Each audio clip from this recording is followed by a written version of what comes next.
ہم ایک ایسے دور میں جی رہے ہیں جہاں انسان نے چاند پر قدم رکھ لیا، مصنوعی ذہانت سے مستقبل کے فیصلے کیے جا رہے ہیں، دنیا کی معیشتیں ڈیجیٹل کرنسیوں کی طرف بڑھ رہی ہیں، مگر حیرت انگیز طور پر انسان اپنی سب سے بنیادی حقیقت یعنی اپنی ذہنی صحت کو سنبھالنے میں ناکام ہے۔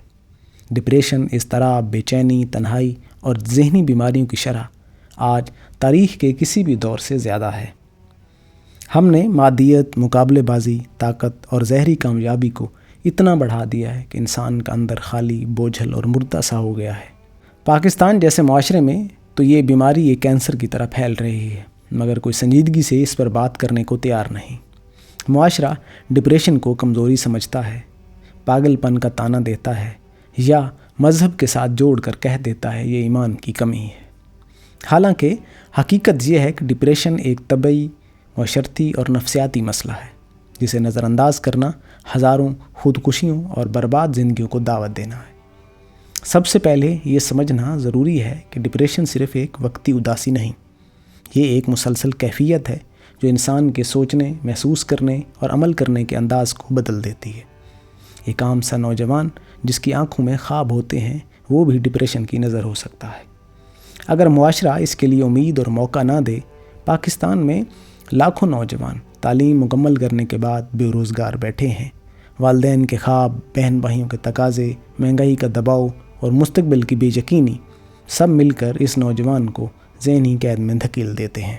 وہ آہستہ آہستہ خاموش ہو جاتا ہے، دوستوں سے کٹنے لگتا ہے اور ایک دن یہ خبریں سامنے آتی ہیں کہ فلاں طالب علم نے خودکشی کر لی، فلاں مزدور نے غربت سے تنگ آ کر اپنی جان لے لی، یا فلاں ماں نے بچوں کو بھوکا دیکھ کر زہر کھا لیا۔ یہ خبریں اتنی عام ہو گئی ہیں کہ معاشرہ انہیں سن کر بھی لا تعلق رہتا ہے۔ ڈپریشن کی سب سے بڑی وجہ وہ غیر منصفانہ نظام ہے جس میں ہم جیتے ہیں۔ پاکستان میں انصاف صرف طاقتور کے لیے ہے، صحت کی سہولت صرف امیروں کے لیے ہے اور عزت بھی صرف اس کے لیے جس کے پاس پیسہ ہے۔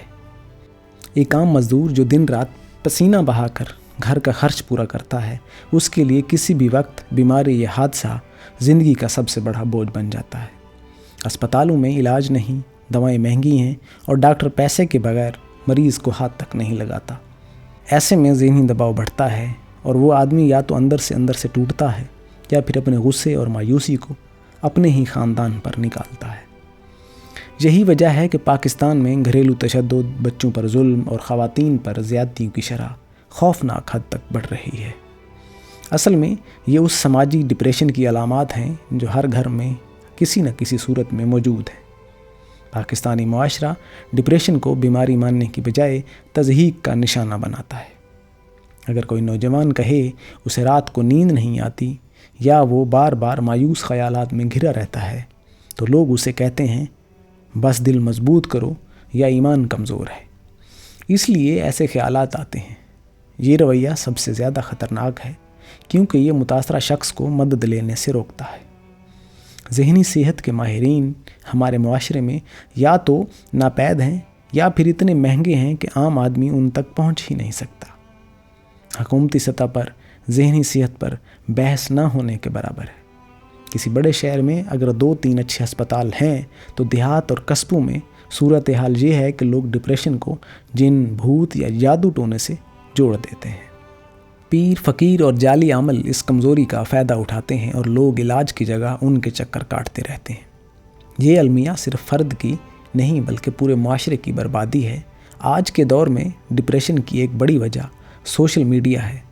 پہلے انسان اپنی کامیابیوں اور ناکامیوں کو محدود حلقے میں جیتا تھا، اب ہر وقت ایک مصنوعی دنیا ہمارے سامنے ہے جہاں ہر کوئی اپنی کامیابی، خوشی اور شان و شوکت دکھاتا ہے۔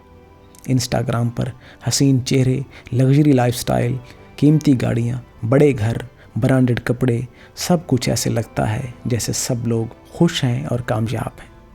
سوائے ہمارے یہ مسلسل موازنہ انسان کو اندر سے کھوکھلا کر دیتا ہے۔ نوجوان لڑکیاں اپنے چہروں اور جسم کو دوسروں سے کمتر سمجھتی ہیں۔ لڑکے اپنے آپ کو ناکام تصور کرتے ہیں کیونکہ ان کے پاس وہ گاڑیاں یا نوکریاں نہیں ہوتیں جو وہ سوشل میڈیا پر دیکھتے ہیں۔ یہ ذہنی دباؤ ایک زہر کی طرح آہستہ آہستہ پوری نسل کو کھا رہا ہے۔ ڈپریشن کا ایک اور پہلو ہے رشتوں کا بگاڑ۔ گھروں میں پیار، برداشت اور سمجھوتے کی جگہ اب شک، الزام تراشی اور جھگڑوں نے لے لی ہے۔ میاں بیوی کے تعلقات عدم اعتماد کا شکار ہیں، والدین اور بچوں کے درمیان خلا بڑھ رہا ہے، بہن بھائی جائیداد اور وراثت پر ایک دوسرے کے دشمن بن رہے ہیں۔ ایسے ماحول میں کوئی بھی شخص ذہنی سکون حاصل نہیں کر سکتا۔ ڈپریشن صرف فرد کا نہیں، پورے خاندانی نظام کا مسئلہ ہے۔ جب والدین مسلسل لڑتے ہیں، بچے سب سے پہلے متاثر ہوتے ہیں۔ ان کے ذہن میں خوف اور بے یقینی بیٹھ جاتی ہے، جو آگے چل کر ان کی شخصیت کو کمزور کرتی ہے۔ پاکستان میں ڈپریشن کے باعث خودکشیوں کی شرح تیزی سے بڑھ رہی ہے۔ عالمی ادارہ صحت WHO کے مطابق دنیا بھر سے ہر 40 سیکنڈ بعد ایک شخص ڈپریشن یا ذہنی دباؤ کی وجہ سے اپنی جان لے لیتا ہے۔ پاکستان میں شرح بھیانک حد تک زیادہ ہے، مگر یہاں حکومت اور میڈیا اس پر بات کرنے سے کتراتے ہیں، کیونکہ اس کے لیے یہ کوئی اہم خبر نہیں ہے۔ میڈیا سیاستدانوں کے جھگڑے دکھاتا ہے، کرکٹر کے ریکارڈ پر گھنٹوں بحث کرتا ہے، مگر اس پر نہیں کہ ایک نوجوان کیوں خود کو مارنے پر مجبور ہو گیا۔ ہمارے لیے انسانی جان کی قیمت ختم ہو چکی ہے۔ ڈپریشن کی ایک جڑ تعلیمی نظام میں بھی ہے۔ پاکستان کا تعلیمی ڈھانچہ بچوں کو ذہنی مریض بنانے کے لیے کافی ہے۔ چھوٹے بچوں پر بھاری بستے، غیر ضروری مضامین، رٹے بازی اور نمبر لینے کی دوڑ ڈال دی جاتی ہے۔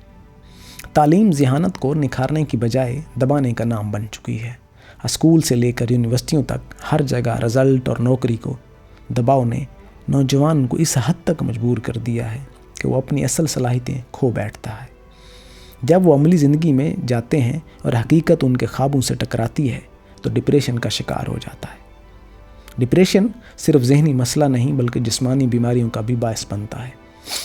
دل کی بیماریاں، شوگر، بلڈ پریشر، فالج، یہ سب ڈپریشن سے جڑے ہوئے ہیں۔ ایک مسلسل دباؤ کا شکار انسان کا جسم آہستہ آہستہ جواب دینا شروع کر دیتا ہے، مگر بدقسمتی یہ ہے کہ ہمارے معاشرے میں لوگ جسمانی بیماری کا علاج تو کرتے ہیں لیکن ذہنی بیماری کو قابل علاج نہیں سمجھتے۔ یہی وجہ ہے کہ لوگ سالوں ڈپریشن میں مبتلا رہتے ہیں اور آخر کار یا تو جان سے ہاتھ دھو بیٹھتے ہیں یا معذور ہو جاتے ہیں۔ ڈپریشن کے علاج کے لیے ضروری ہے کہ سب سے پہلے اسے بیماری مانا جائے، اس پر کھل کر بات کی جائے، اسکولوں اور کالجوں میں ذہنی صحت کو نصاب کا حصہ بنایا جائے، میڈیا پر آگاہی مہمیں چلائیں جائیں اور حکومت ذہنی صحت کے لیے اسپتال اور ماہرین مہیا کرے۔ مگر پاکستان میں یہ سب خواب لگتا ہے، کیونکہ یہاں حکمران کو اقتدار کی لڑائیوں سے فرصت ہی نہیں۔ عوام کی ذہنی صحت ان کے ایجنڈے میں کہیں نہیں۔ ایک عام آدمی کے لیے بھی ضروری ہے کہ وہ اپنے ارد گرد لوگوں کی حالت دیکھے۔ اگر کوئی دوست، بھائی، بہن یا ساتھی مسلسل خاموش رہنے لگے، نیند کم ہو جائے، بھوک یا دلچسپی ختم ہو جائے تو یہ ڈپریشن کی علامات ہیں۔ ایسے شخص کو تانے دینے کی بجائے سننا چاہیے، ساتھ دینا چاہیے اور ماہر سے رجوع کرنے پر قائل کرنا چاہیے۔ ایک چھوٹا سا سہارا، ایک چھوٹا سا ساتھ ایک جان بچا سکتا ہے۔